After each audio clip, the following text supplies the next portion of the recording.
Trawelte is een Friestalige band die opereert vanuit de Friese wouden, buiten Postenomgeving. En we spelen ze nu en dan in Friesland en heel enkel misschien eens daarbuiten.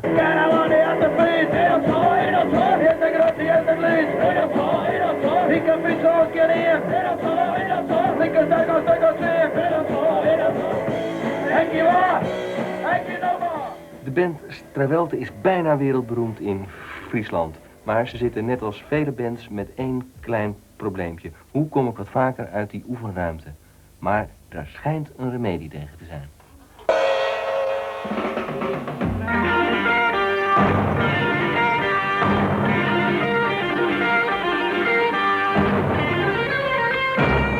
Heel vervelend is voor datgene waar jullie mee te maken hebben.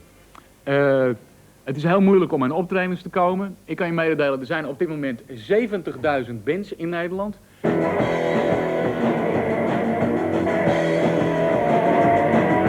En het motto van die cursus is netwerken en netwerken. Daar bedoel ik twee dingen mee. Netwerken in de zin van een netwerk opbouwen van relaties. Mensen die allemaal kennis hebben op een gebied van een stukje van popmuziek. En dat ze die kennis aan elkaar uitwisselen. Er zijn mensen die al een plaatje hebben gemaakt. Die weten precies hoe dat werkt. Waar je je plaat moet persen. Hoe je hoesje moet ontwerpen. Waar je het moet laten drukken. Dat soort zaken. En dat kunnen ze van elkaar leren. Bertus is van belang, want jullie willen allemaal bij Bertus optreden. Nee, maar goed, maar Bertus zit hier. Dus, en Bertus ken je nou, dus... Oh ja, wacht even, want dat is even belangrijk voor het netwerk. Bertus, waar kunnen mensen hun bandje naartoe sturen? Oh, die sturen ze geloof ik naar mij op. Ja, lekker mooi, hoor, die niks op. Als het regent, dan plakken erop. Dat wordt het dan een hele tijd. Hoor maar hoe dat regent dan weer.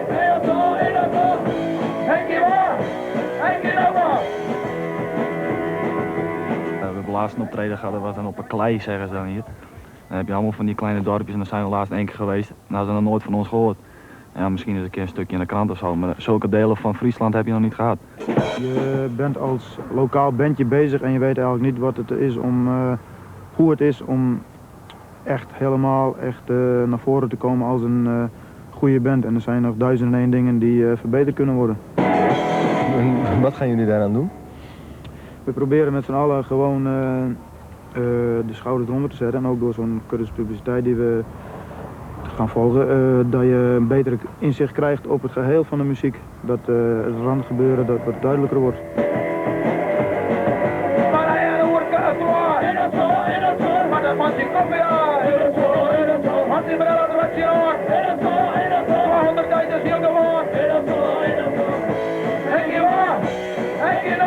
Nou, wat ik vertel is een algemeen verhaal over hoe je als band kan opvallen, hoe je in de markt moet zitten, bij wijze van spreken.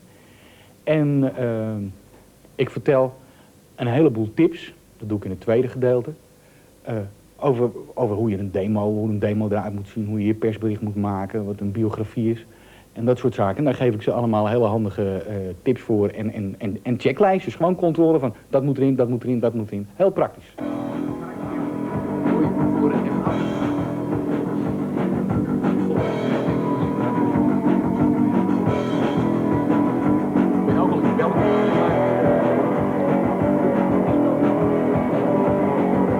We zijn in Rusland geweest, we Ja, maar je hebben bent nog heel niet... Friesland gespeeld. En, Heb je al in Calenzoo gespeeld? We hebben nu Ook in leuk. Calenzoo gespeeld. Nee, precies daarom. Ja. Dus dat moet nog veroverd worden volgens mij.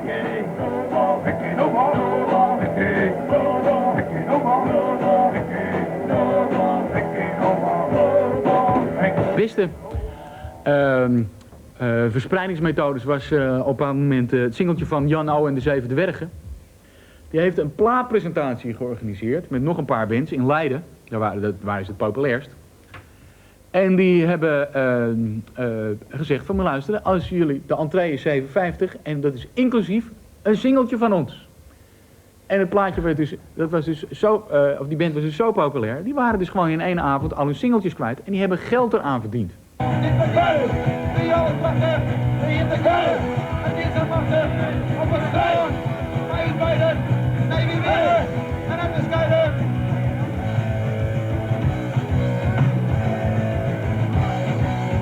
Ik kan geen succes garanderen. Ik kan alleen maar tips geven.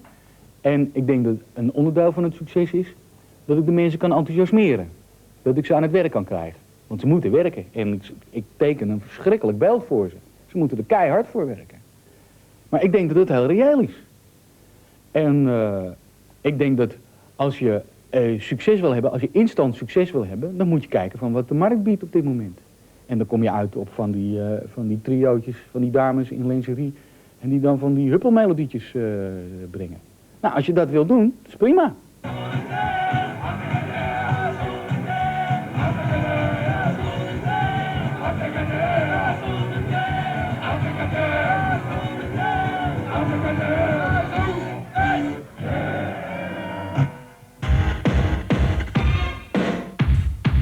Leider tot